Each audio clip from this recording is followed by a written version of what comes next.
Well, I think as in every market, the demand determines the price, and I think that the respective assets have a value that can be seen then on the price ticket that they can command.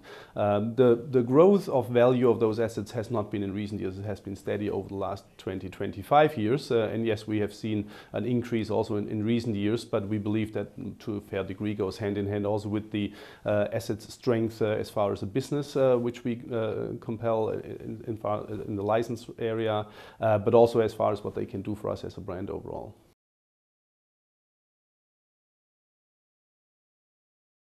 We have to see that for us as a large brand in football, we don't need to necessarily demand or go for reach. We need to have quality, we need to have content. So we do focus certainly on fewer assets, but those assets also will be then treated very special and we'll collaborate very closely with. In that context, we're certainly one of the contributors to the fact that there is fewer who get more and then a larger number of clubs, for example, who will not have a chance to get a large deal with us compared to maybe 20 years ago when we had a significantly larger number of clubs in our portfolio.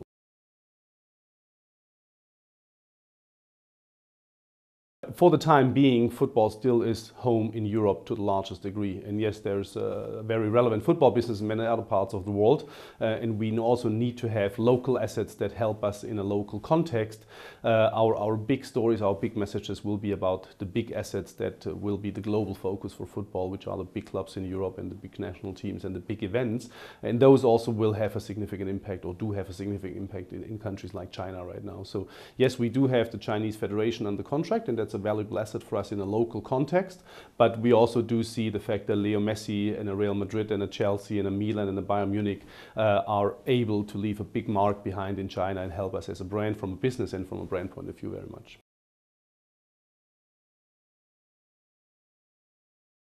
We do collaborate with the clubs very closely. We do work together in order to have a shared strategy on developing a business in particular focus markets. We are aware that a club can't travel endlessly. The football season is long in football, unless the American sports, there's not big breaks between the seasons, and the clubs only have a limited amount of time to go on tour. Now that becomes a very regular thing, so we have an opportunity pretty much every year in some places to really work with the club in a more deep and intense form. But our approach really together with the clubs is to make sure that there's a 365-day presence of the club in a particular focus market as much as that is possible, and not just work when there is the first team going to play a few games somewhere in a foreign country. And that is right now our focus on developing the international business around the clubs and also helping the clubs to develop their presence around the world.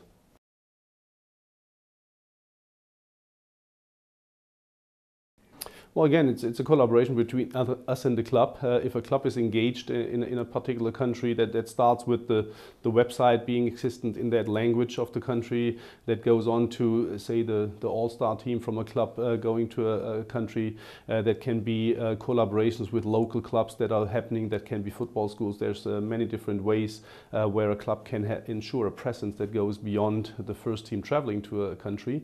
And all those things enable us then to drive content that our local organizations can then feed into the market in stories that help us then to sell our product. And obviously that goes hand in hand with the big retail organizations. As you say, in China we have about 7,000 stores in China. That's monobrand stores, but franchise based largely. So we have a very, very large opportunity to then also portray stories and the respective product in our retail outlets.